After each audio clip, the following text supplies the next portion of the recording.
Olá, meus amados irmãos, a paz do Senhor Jesus Cristo, como vocês estão? Eu espero que bem. Hoje, já a madrugada do dia 26 de julho do ano de 2025, uma noite que inicia uma chuva lá de fora, e é sempre uma gratidão poder receber da parte do Senhor a chuva, porque reconhecemos a importância dela para toda a economia, da nossa cidade, da nossa nação, ela que faz a semente germinar no solo, eclodir e produzir o alimento para a nossa mesa. Então, nós somos gratos ao Senhor por esta chuva que Ele tem nos presenteado nesta noite. Meus irmãos, esta aula, esta videoaula, na verdade, ela tem como objetivo sanar algumas dúvidas relacionadas à questão que estamos trabalhando, em especial na nossa escola bíblica dominical. Nós estamos trabalhando nesse trimestre essa literatura, a igreja em Jerusalém, e bem pequenininho, vamos ver se você consegue ver. Olha, trata de doutrina, comunhão, fé, que se trata, melhor posicionar aqui, da base para o crescimento da igreja em meio às perseguições.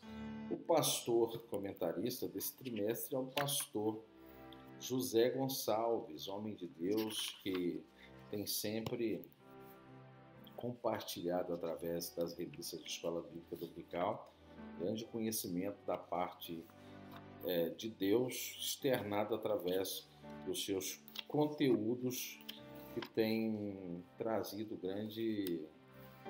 grandes enlevos espirituais para a Igreja do Senhor. Nesse sentido, qual seria a temática que eu queria abordar para com os irmãos aqui nesta videoaula, nesta exposição? Eu queria fazer, me propus, Deus colocou no meu coração, fazer um estudo no sentido de uma análise que nós chamamos de análise diacrônica.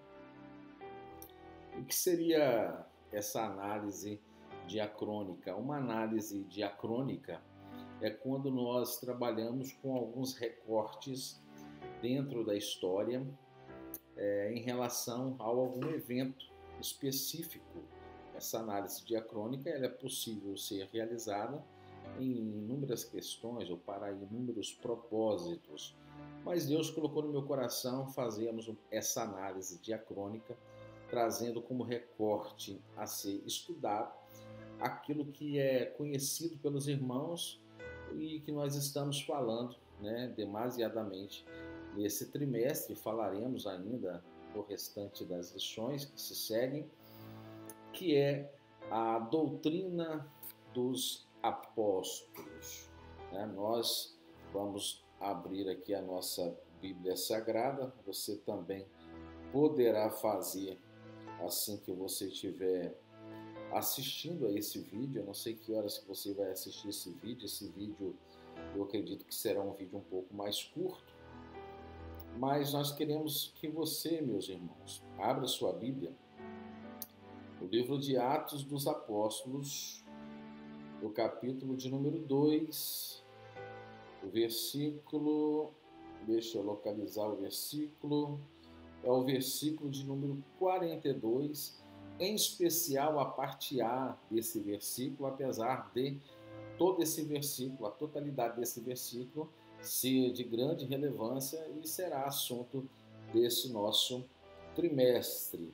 O versículo nos diz que perseveravam na doutrina dos apóstolos e se segue na comunhão, no partir do pão e nas orações. Então nós vamos falar um pouco sobre a doutrina dos apóstolos. Nós ministramos na última aula na nossa escola bíblica dominical, na primeira igreja, Assembleia de Deus em Una, e nós levamos para os irmãos, ali juntamente com o nosso professor, né, titular, professor presbítero Kia Silva. Nós ali como professor auxiliar do mesmo tivemos a oportunidade de ministrar esse estudo em especial da lição de número 3, e nós podemos ali dialogar com os irmãos acerca do que seria a doutrina dos apóstolos, e compreender o que é a doutrina dos apóstolos nos permite fazer esse recorte histórico de uma maneira mais sadia, mais séria, sem qualquer tipo de um exercício incoerente ou incorreto, ok? Você já consegue ouvir o barulhinho da chuva, hein?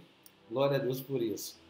Mas vamos continuar e esperamos que o barulho não prejudique a gravação do vídeo. Como os irmãos já sabem, esse é um estúdio provisório, né, do irmão Marcos, aqui na sua residência, e nós gravamos essas videoaulas geralmente às madrugadas, aí não tem muito cachorro latindo nas ruas, nem motoboy buzinando, gerando barulhos ou ruídos, né, desnecessários para o vídeo.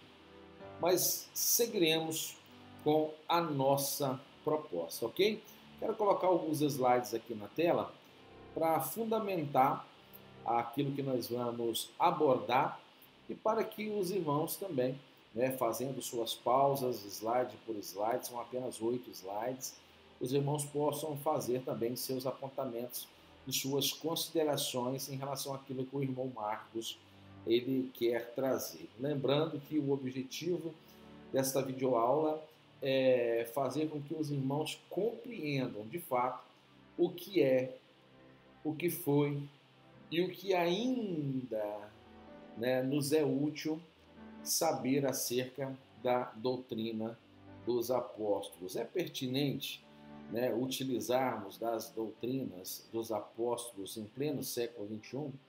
Então, nesta aula, nós vamos aprender de que a doutrina dos apóstolos ela é atemporal. Ela, obviamente, que foi iniciada no primeiro século, após a ascensão do Mestre, do Cristo aos céus, e a responsabilidade eclesiástica da manutenção do cristianismo e da mesma sorte do Evangelho de Cristo Jesus foi confiada a esses homens. E é nesse sentido que nós trazemos, e nós vamos provar aqui biblicamente, historicamente, a atemporalidade da doutrina dos apóstolos. Nesse sentido, nós vamos aqui sair desse nosso diálogo e vamos transicionar aqui para alguns slides. Esse é o tema do nosso estudo, uma análise diacrônica, ou seja, uns recortes que foram realizados por esse irmão acerca da doutrina dos apóstolos. E aqui nós temos um subtema, a igreja primitiva e a igreja atual, e sempre que eu faço essas avaliações eu trago a nossa ótica pentecostal, em especial a assembleiana arminiana, ok? Que isso fique bem claro para todos os irmãos que terão acesso a esse conteúdo. Vamos lá. A nossa introdução nos diz que a doutrina dos apóstolos, conforme nós já lemos, Atos 2:42, a parte A vai nos dizer que aquele povo, quando Cristo foi assunto aos céus, eles perseveraram, eles insistiram, eles continuaram, né, na doutrina dos apóstolos. E nós tomamos a doutrina dos apóstolos como o fundamento da fé cristã. São questões basilares. E eu já disse para os irmãos, e vou reiterar aqui nessa proposta, de que quando nós avaliamos assuntos que a Bíblia nos permite fazer avaliações diversas ou que nos permite entendimentos diversos. Como assim, irmão Marcos? Podemos falar acerca de alguns eventos escatológicos. Alguns irmãos, como nós, da Igreja Assembleia de Deus, dentro da nossa ótica assembleiana, nós professamos uma fé pré-tribulacionista, ou seja, nós acreditamos que Jesus virá buscar a sua igreja antes da grande tribulação. Mas nós temos outros irmãos em Cristo que professam uma fé midi-tribulacionista, que acredita que a igreja passará pela metade do período de 7 anos da grande tribulação e que no meio desse momento, no ápice do aperto, podemos assim dizer, a igreja será retirada. E nós temos ainda irmãos que são pós-milenistas, que acreditam que a igreja passará por todo o período da tribulação. E o que isso implica? Para o processo de salvação, isso não implica em nada.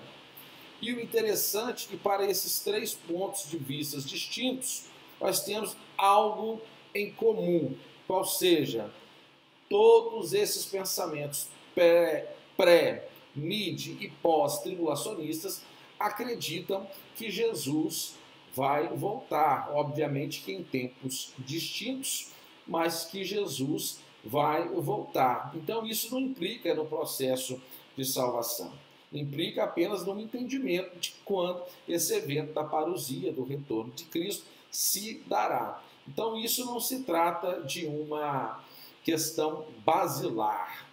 Quando nós falamos de questões basilares, são questões que são imutáveis. Nós bem sabemos que quando nós mexemos na estrutura de um edifício, toda essa obra ela ficará comprometida. E é nesse sentido que nós precisamos primeiro entender a doutrina dos apóstolos, depois nós vamos discriminar ponto a ponto para lhe ajudar o que é a doutrina dos apóstolos.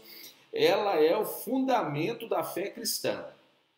Essa é a primeira coisa que você precisa ter em mente. Segundo, envolve ensino voltado para a pessoa bendita de Cristo, ou seja, ensino cristocêntrico. E como nós sempre falamos, uma vez um indivíduo regenerado, justificado, que agora está em um estado segundo da santificação, ele precisa evidenciar, né, toda essa transformação em uma vida prática, piedosa, religiosa e também comunhão com os santos.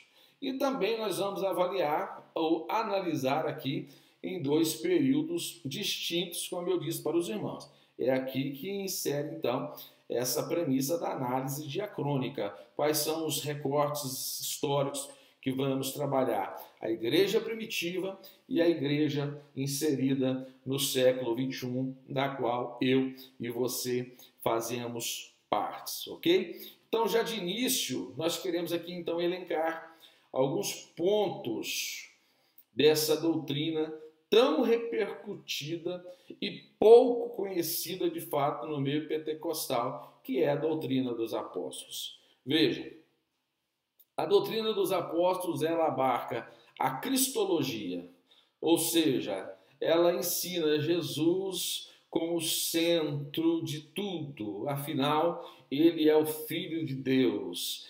É o Filho de Deus que se fez carne, habitou entre nós, ou seja, assim como eu e você nascemos, Jesus também nasceu, né, de uma obra milagrosa, poderosa, virginal, ali de Maria, ou seja, ele passou por todos os processos de geração dentro do ventre de Maria e nasceu como um ser humano, encarnado. Quando João diz que o verbo se fez carne, ele está literalmente falando. Quando o velho Simeão tomou Jesus nos braços, ele não tomou uma imagem, né, uma aspiração filosófica, não. Ele tomou, de fato, em seus braços o corpo do menino Jesus. E após isso ele pode dizer que agora este servo poderia repousar em paz, porque os seus olhos haviam contemplado a salvação, ou seja, Cristo de fato encarnado. E isso é importante nós entendermos dentro da doutrina apostólica, porque se nós mantivéssemos dentro da história pensamentos como o do heresiarca chamado Ário, presbítero ali de Alexandria, que em uma das suas frases mais célebres ele disse que em algum tempo Jesus não existiu.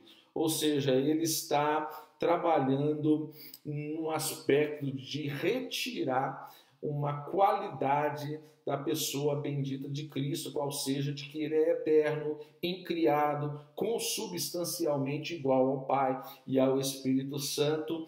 E alguns eruditos ainda se atrevem a falar que se não fosse um grande apologeta cristão chamado Atanásio, bispo de Alexandria, ter defendido veementemente essa controvérsia ariana, alguns eruditos afirmam que o mundo hoje seria ariano, ou seja, nós seríamos minorias no entendimento, ou minoria no entendimento de um Cristo encarnado. Então, glória a Deus, porque dentro da história ele sempre preservou um servo fiel, ele sempre manteve um remanescente cheio de autoridade do céu para poder preservar a sua história e a sua palavra. Então, quando nós falamos da cristologia, que consta da doutrina dos apóstolos, é Jesus como Cristo, como Filho de Deus, o Verbo encarnado, aquele que foi crucificado, aquele que foi ressuscitado, e nós falamos também daquele que foi exaltado, não no sentido de uma exaltação orgulhosa, soberba, mas exaltado aos céus. É aquilo que Paulo, quando ele escreve à igreja em Filipenses, no capítulo 2:5, neste hino cristológico, ele vai dizer: de sorte que haja em vós todo o sentimento que houve em Cristo Jesus, que mesmo sendo Deus, não usou por usurpação ser igual a Deus, mas aniquilou-se, esvaziou-se a si mesmo, se colocando na posição de homem, como o homem foi servo, como servo foi obediente, e obediente até a morte de cruz. E o texto segue dizendo que por isso, por essa ação, o Senhor Deus o exaltou soberanamente e lhe deu um nome que é superior a todos os nomes. E através desse nome nós somos alcançados pela salvação. Então falamos da doutrina dos apóstolos, que abarca a ideia da cristologia. Outro aspecto que consta da doutrina dos apóstolos, só lembrando que doutrina é ensino, doutrina é momento de aprendizagem, e essa doutrina ela vai encontrar suas evidências dentro da Bíblia Sagrada. Nós, na atualidade, temos uma Bíblia que foi finalizada no século V depois de Cristo, com os seus 66 livros, considerados canônicos pelos 70 e outras denominações, como a Católica Apostólica Romana, acredita em 73 livros canônicos, a Igreja Católica Ortodoxa acredita em mais de 80 livros canônicos, mas nós ficaremos com aquilo que aprendemos e considerando os 66 livros compilados no cânon sagrado. Hoje nós temos toda essa estrutura a nosso favor, mas para os irmãos do primeiro século, o que eles tinham então como o Evangelho da Graça? Eles tinham todo o Velho Testamento. Irmão Marcos, mas você vai tratar o Antigo Testamento como Evangelho?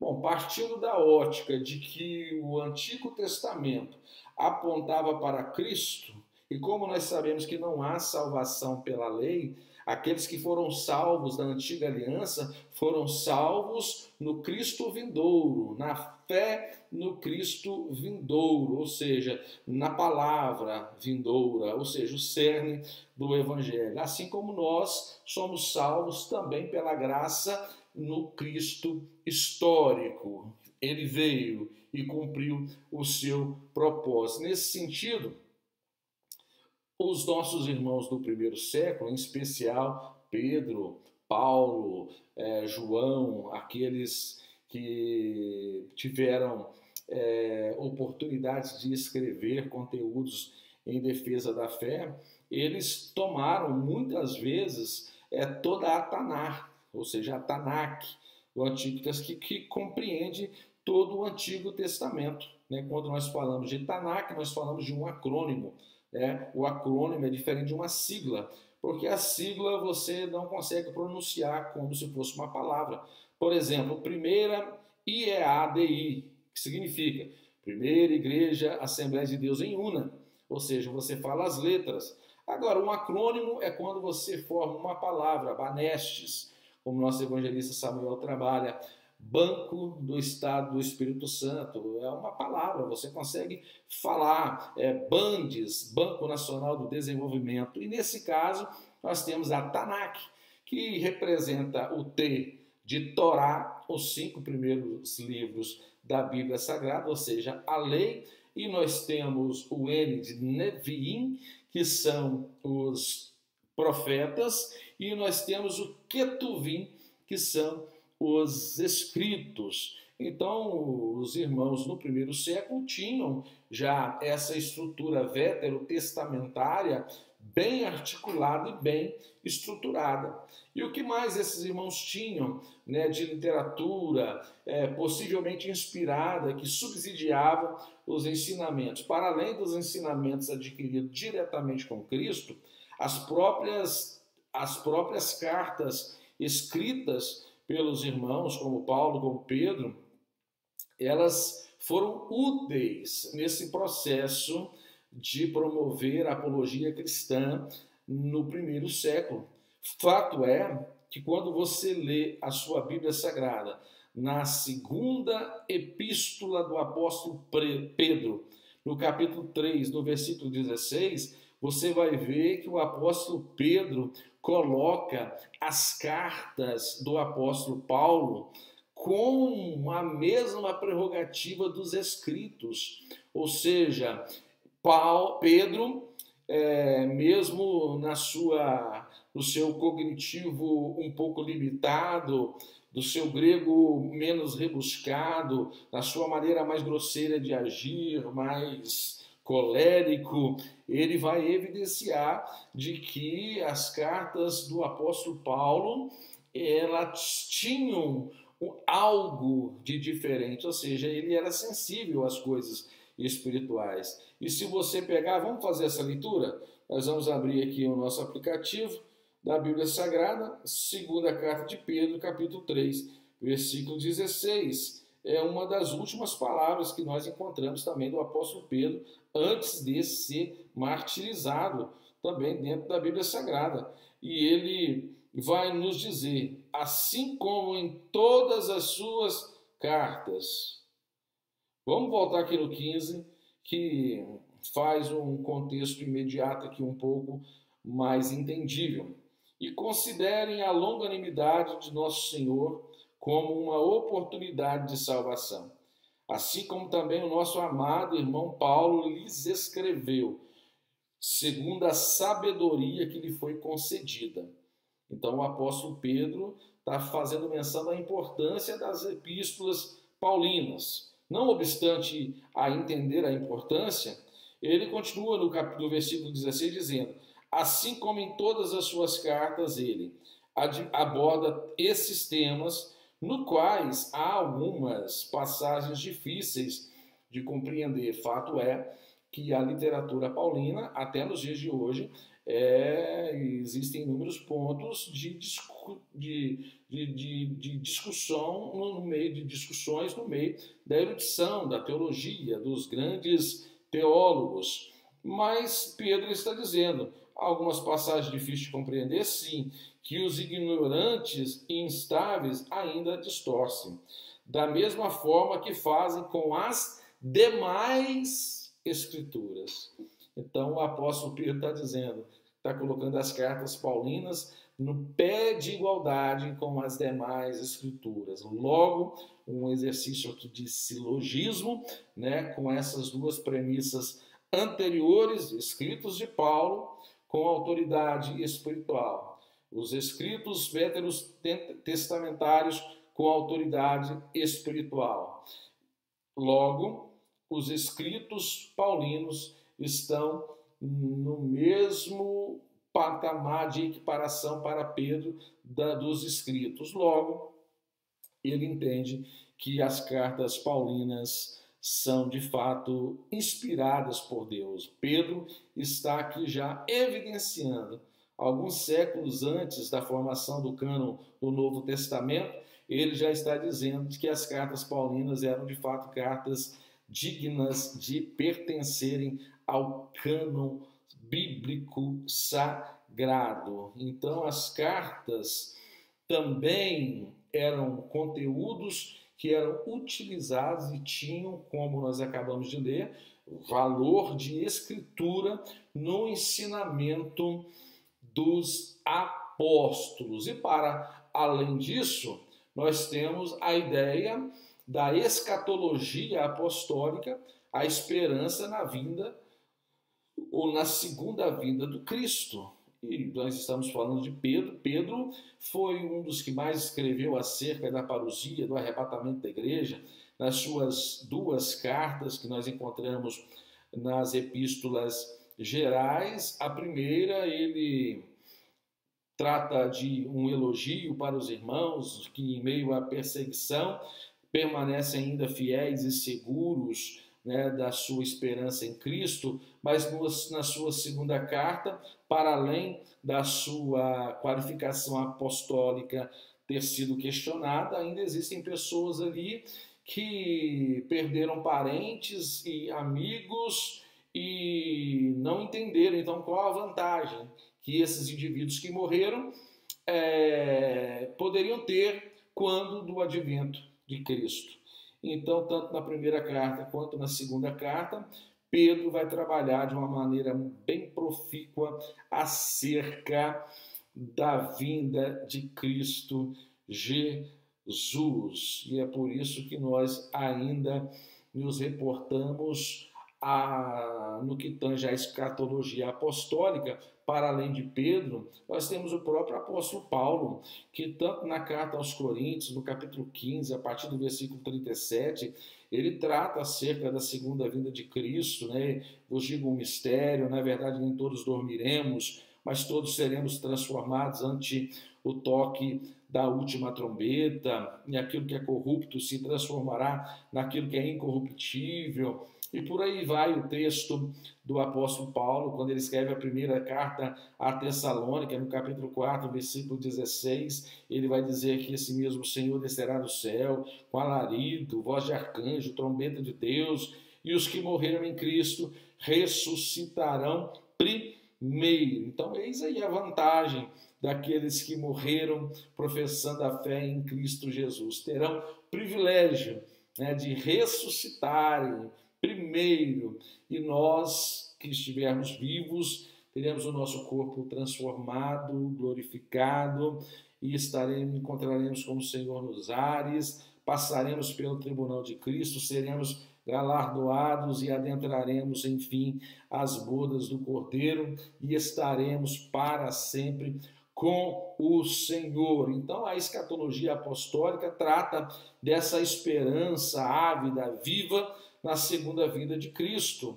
Ainda sobre a doutrina dos apóstolos, eles sempre evidenciaram a necessidade dos batismos, tanto nas águas, né, como uma demonstração dentro da comunidade do velho homem sendo sepultado nas águas e retornando agora um indivíduo agora transformado, uma nova criatura, bem como batismo no Espírito Santo, que nós já tratamos dessa natureza. Em João 20, Jesus ele assopra o Espírito Santo para os seus discípulos. Nesse contexto é a justificação, é a regeneração, é uma premissa de santificação, mas nada correlacionado com o que de fato acontece em Atos capítulo 2, aonde não é mais o soprar do Espírito, mas há de fato o derramamento do Espírito Santo,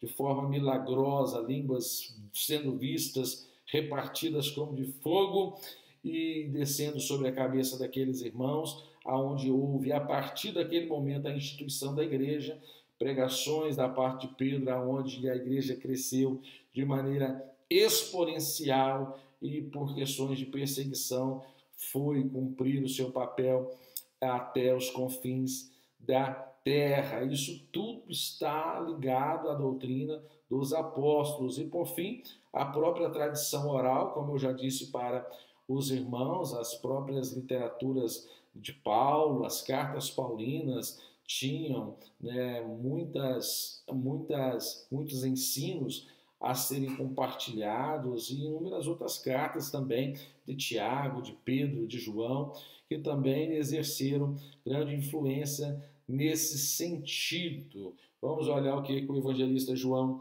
nos diz no Evangelho de João, capítulo 14, 26. Vamos lá? Vamos abrir aqui a nossa Bíblia.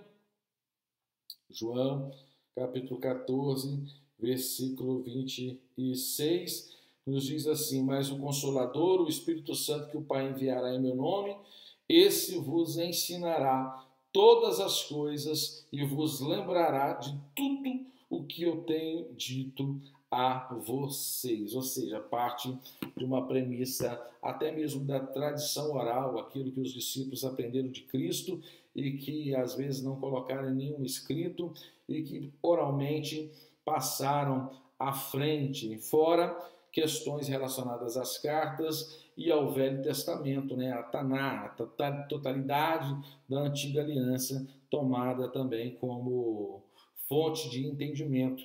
Ou seja, conforme Lucas vai nos dizer no capítulo 24, à luz das Sagradas Escrituras, os discípulos então tiveram seu entendimento aberto acerca do ministério de Jesus. Então, em síntese, isso é a doutrina dos apóstolos. Essa é a doutrina dos apóstolos. Esses eram os ensinamentos que os apóstolos focavam para que tivessem êxito nas suas ministrações. Através destes ensinamentos primeiros, que muitos deles foram perseguidos, através desses ensinamentos genuínos que muitos foram confrontados, injuriados, perseguidos, maltratados, esfolados, queimados, empalados, crucificados, a partir desta doutrina dos apóstolos. E nesse sentido, nós já evidenciamos esse recorte dentro da igreja primitiva. E aí, só reiterando, de uma maneira um pouco mais rápida, a doutrina na igreja primitiva evidenciava o cristocentrismo, ou seja, o Cristo no centro, como nós já falamos um pouco mais detalhado no slide anterior, o ensinamento centrado na vida, morte e ressurreição de Cristo, porque esse tripé de vida, morte e ressurreição é o que fomenta a expectação do cristão, porque Paulo vai dizer, porque se Cristo não tivesse ressuscitado, então é vã a sua esperança também de ressuscitar. Mas nós cremos que o Cristo ressuscitou ao terceiro dia. Foi visto por mais de 500 pessoas e depois foi assunto aos céus, né, como prova visível da sua ressurreição. E nós cremos neste evento. E por crer, nós cremos que se estivermos mortos na ressurreição, na parousia, na volta de Cristo, ressuscitaremos primeiro. Se estivermos vivos, teremos o nosso corpo transformado. Falamos ainda da oralidade e autoridade, ou seja, que eram os ensinamentos passados diretamente pelos apóstolos. E, nesse sentido, questões relacionadas à comunidade, né? E questões relacionadas para além da doutrina dos apóstolos, a doutrina vivida com comunhão e com temor, conforme está em Atos 2, 42 e 47. Aqui é interessante dizer que nesse texto nós temos alguns eruditos, alguns teólogos que, na minha opinião, de má fé, tentam incutir na cabeça de alguns irmãos uma premissa de um socialismo teológico ou de um socialismo religioso, o que não encontramos respaldo ou abrigo dentro da Bíblia Sagrada, em especial nesses textos desse contexto que são muito utilizados. Aqueles que o fazem de má fé e tendem a denegrir ou até mesmo a dissuadir o pensamento do irmão que está firme na fé em Cristo Jesus. Ficou entendido o que é a doutrina dos apóstolos, Cristo no centro, a esperança da vinda de Jesus, aquele regenerado agora, ele vive uma prática cristã de santidade, de boas obras, tudo isso é a doutrina dos apóstolos. E nesse sentido, nós temos a doutrina na igreja atual. E aí vamos ser transparentes, eu não sei como é aí na sua igreja, na sua denominação. Afinal, esse vídeo ele está aberto, ficará aberto. Eu não sei até mesmo que fé, né, você professa, né, para além daqueles irmãos da nossa igreja que com certeza terão acesso a esse vídeo, mas serão muitos, eu acredito, as pessoas que visualizarão esse vídeo. E nesse sentido, a doutrina na igreja atual, ela tem o objetivo da preservação bíblica, ou seja, da doutrina agora registrada na sua totalidade dentro dos 27 livros do Novo Testamento.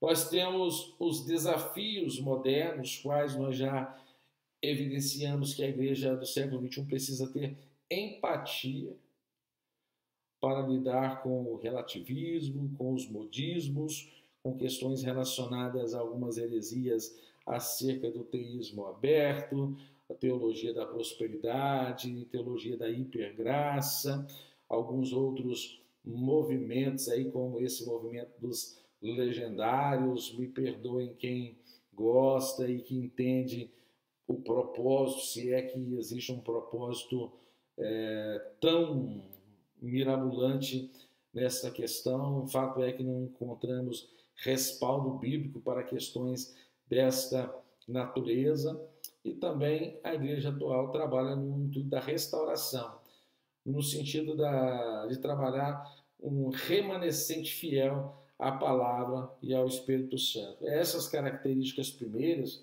que aqui nós elencamos vai ao encontro, né? Vai ao encontro de uma igreja que entende que deve preservar na doutrina dos apóstolos e na atualidade da doutrina dos apóstolos. Lembra que eu disse que a doutrina dos apóstolos ela é atemporal? Por mais que venhamos aqui fazer esse exercício desse recorte do primeiro século, fizemos esse recorte, ignoramos todo esse intervalo e colocamos dentro de um recorte do século XXI, nós vamos ver que todo esse hiato que ficou desassistido dessa análise, nós conseguimos entender que aonde a palavra permaneceu fiel à origem bíblica, santa, cristã, mantiveram os ensinamentos e a doutrina dos apóstolos. Isso é fato. E a história nos garante, com os remonstrantes, com os anabatistas e inúmeros outros que perseveraram na doutrina dos apóstolos. Nesse sentido, a comparação diacrônica se dá dessa maneira. A fonte, a igreja primitiva, e ela tratava do ensino oral apostólico. A igreja atual, as escrituras já em todo o compêndio formado, uns 66 livros, nossa denominação aceita como canônicos, e como eu já disse para os irmãos, a igreja primitiva, para além do ensino oral apostólico, eles utilizavam, né, os profetas, os salmos, o próprio Cristo faz menção no Evangelho de Mateus acerca dessa divisão que os judeus faziam da antiga aliança, da lei, salmos e profetas, né, a Tanakh. Eu já expliquei para os irmãos agora há pouco. Qualquer dúvida, retome o vídeo e rememore essa informação. Bom, a ênfase da igreja primitiva era Cristo. E a igreja atual? Muitas vezes, aqui eu não quero ser um tanto desrespeitoso com a atualidade, mas a igreja atual, muitas vezes, ela é antropocêntrica, enquanto a igreja primitiva era cristocêntrica, ou seja, Cristo no meio, é o cerne das exposições bíblicas, dos louvores, das pregações e dos ensinos, e muitas vezes, na atualidade, o centro é o homem, é o eu, né? É o ego. Então, nós precisamos entender de que, de fato, nesse recorte, estamos com alguma dificuldade em compreender, na atualidade, a necessidade de retomarmos a doutrina dos apóstolos, porque no ensino dos apóstolos não havia espaço para o antropocentrismo, ou seja, era os homens de Deus dizendo que eu diminua, que o Senhor cresça, não sou digno de sequer amarrar as sandálias dos seus pés, eram homens se doando, sendo martirizados, morrendo por causa da doutrina dos apóstolos, daquilo que eles ensinavam. Em relação à comunhão, a igreja primitiva, existe uma prática intensa, e é aqui que nós não podemos incorrer na ideia de um socialismo religioso ou de um socialismo teológico, porque nós vamos entender, e já explicamos para os irmãos em outras oportunidades, até mesmo dentro de sala de aula, que aquele momento que diz que os irmãos vendiam suas propriedades e repartiam com o próximo, foi no momento de um crescimento exponencial da palavra de Deus. Em Jerusalém havia milhões de pessoas que subiram por ocasião da festa de Pentecostes e ali foram alcançados pela mensagem do Evangelho, se converteram a Cristo Jesus. Em Atos 2, 3 mil almas se renderam à pregação realizada por Pedro, o Espírito Santo moveu e 3 mil almas aceitaram Jesus. Em Atos 3, na segunda exposição da palavra feita por Pedro, outras 5 mil pessoas, elas receberam Cristo como seu único e suficiente Salvador, e nós já dissemos que muitos desses irmãos, dentro dessa perspectiva que está atrelada à doutrina dos apóstolos, qual seja a escatologia apostólica, de que Jesus poderia voltar a qualquer momento, muitos ficaram em Jerusalém.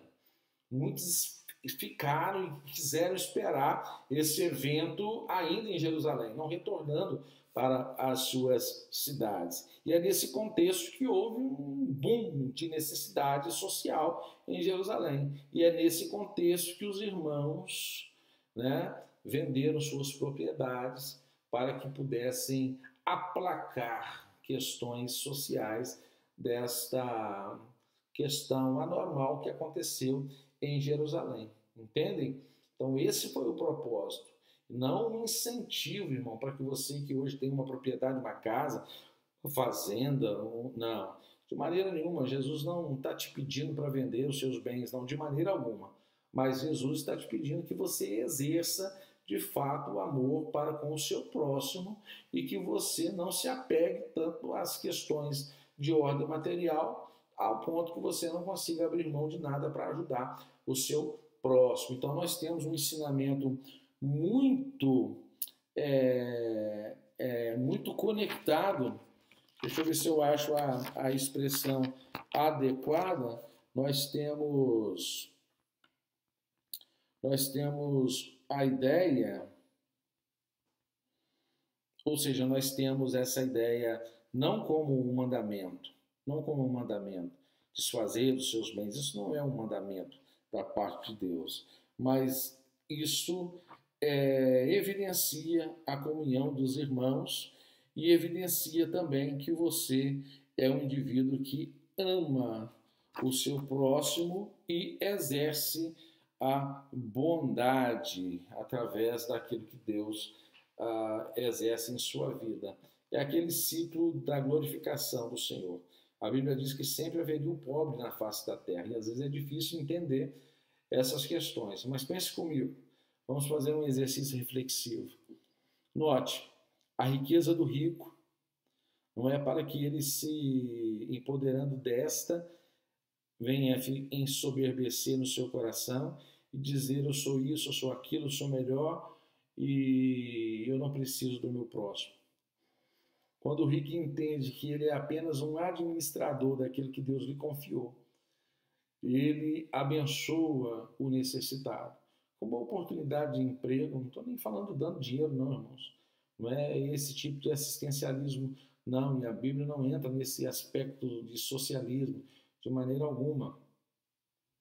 Nós estamos falando de que, através da minha riqueza, eu consigo gerar um emprego justo, eu consigo fazer um pagamento honesto e dar dignidade para um irmão. E esse irmão, esse rico, então glorifica a Deus com a sua ação.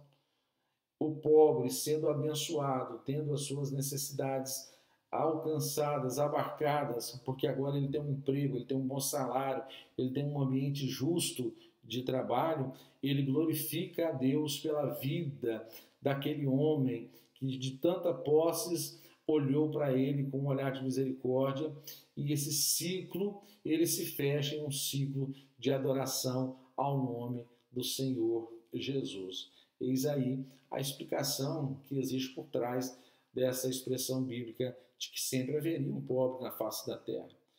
Seria que esse pobre era para evidenciar um Deus dono da prata e do ouro, mas que existe algumas predileções? Não, de maneira alguma. É para que o nome do Senhor Jesus viesse a ser glorificado nesse processo que eu disse para os irmãos.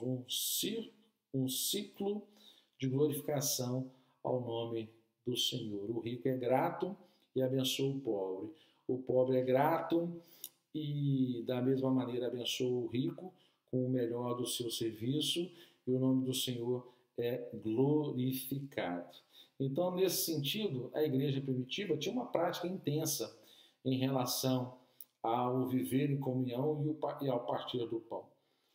E a igreja atual, ela pratica essa ideação de uma maneira superficial e até mesmo rara.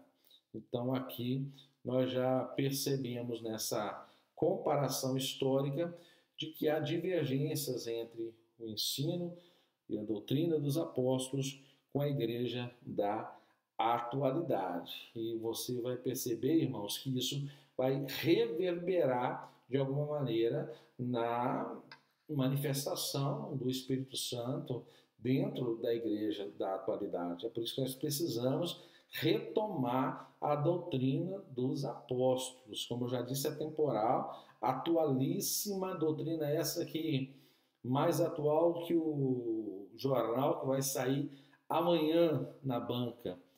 Essa doutrina dos apóstolos está mais atualizada que estes. Bom, nesse sentido, vamos tratar de algumas aplicações contemporâneas. Então, nós precisamos, como nós já vimos, retornar ao modelo apostólico. Palavra, porque dentro da palavra nós evidenciamos a cristologia, a escatologia apostólica e a graça salvífica. Somos salvos pela graça, mediante a fé, não salvos pela fé. Tá, irmãos? Tem gente que não entende essa questão quando eu digo nós não somos salvos pela fé. Soa como uma fala herética. Mas note, irmãos, todo aquele indivíduo que professa uma fé, seja protestante, seja católico, seja de religiões de matrizes africanas, todos esses indivíduos têm uma fé, professam uma fé. Mas nós, como cristãos, somos salvos pela graça, mediante a fé em Cristo Jesus, o único mediador entre o homem e Deus. Isso Paulo escreveu a Timóteo, 2 Timóteo 3,16, que nós somos salvos pela graça, e ele vai dizer que Jesus, ele é o único mediador entre o homem e Deus. Então nós temos que retornar imediatamente ao modelo apostólico do ensino genuíno, em especial da cristologia, da escatologia apostólica, do retorno de Cristo e da salvação pela graça, e aí nós alcançamos os outros pontos da doutrina dos apóstolos acerca do arrependimento, de uma vida de santidade e questões relacionadas à ética do indivíduo, tanto cristã quanto da sociedade. Bom, precisamos retomar aspectos de educação doutrinária dentro da igreja local. Nossa igreja em especial, a primeira igreja Assembleia de Deus em Una, nós temos aqui por hábito, o nosso pastor, ele abre espaço para que nós, obreiros locais, presbíteros da igreja, tenhamos um espaço dentro dos cultos de estudo da Bíblia Sagrada, às terças-feiras, para fazermos uma exposição genuína da palavra de Deus, um ensino de fato voltado dentro da palavra de Deus. Então nós precisamos, enquanto obreiros, quando oportunizado, no atual momento, hoje é dia 25 de julho de 2025, nós temos o obreiro, o presbítero Ronaldo Amorim, que está ministrando o ensino acerca da epístola geral, do apóstolo Tiago. A divergência aqui acerca da nomenclatura apóstolo Tiago, mas sim, apóstolo Tiago, não no sentido restrito, estricto, podemos assim dizer, porque trataríamos em especial dos 12 apóstolos de Cristo, após a Judas se lançar e o colegiado ficar incompleto dos 12 apóstolos. Nós temos a entrada de Matias, depois nós temos ainda o apóstolo Paulo, e nós temos o próprio apóstolo Paulo, na carta que ele escreve aos Gálatas, no capítulo 1, no versículo 19, ele diz que subiu a Jerusalém e ali ele não viu nenhum dos outros apóstolos, senão a Tiago, irmão de Jesus. Ou seja, o próprio apóstolo Paulo chama Tiago de apóstolo. E nesse sentido, obviamente, não no sentido mais estricto, mas aqui no sentido mais lato, mais aberto. Ok? E também, quando Paulo escreve a carta aos Romanos, ele faz menção de Barnabé também como apóstolo de Cristo Jesus. Apenas essas ponderações. E no sentido, o último ponto, combater as heresias com amor e firmeza. É aquilo que nós temos discutido desde o início do ano, quando tivemos um trimestre que falávamos abertamente acerca de heresias.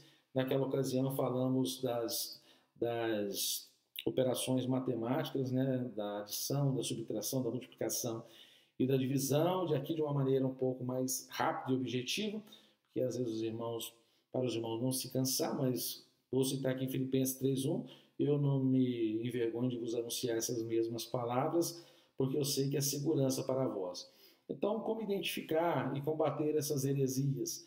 Quando você utiliza o ardil de mais, instituições, religiões que nós temos como seitas, que elas, para além da Bíblia Sagrada, elas querem acrescentar algo ao ensino para além da Bíblia Sagrada. Às vezes são escritos de alguns profetas ou profetisas, a qual eles creem, ou algumas questões relacionadas ao próprio presbitério desta igreja, relacionada à patrística, a documentos redigidos em concílios, durante os diversos concílios que aconteceram durante a história. e isso vai para além da Bíblia Sagrada, e nós entendemos que tudo aquilo que soma, que é necessário para além da Bíblia Sagrada, é uma heresia, porque a Bíblia ela é suficiente para promover a salvação na parte do homem. Quando se diminui alguma característica ou uma prerrogativa do Cristo, Cristo, conforme Paulo escreveu à igreja em Colossos, no capítulo 2, vai dizer que em Cristo habitou toda a plenitude da deidade.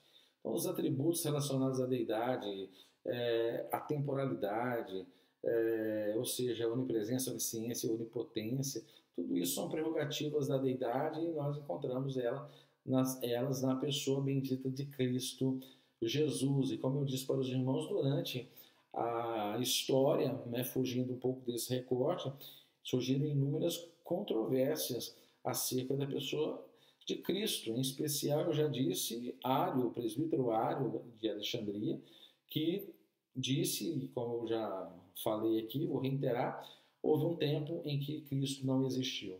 Ou seja, ele está desqualificando, ele está retirando uma qualidade de Cristo, ou seja, a sua eternidade.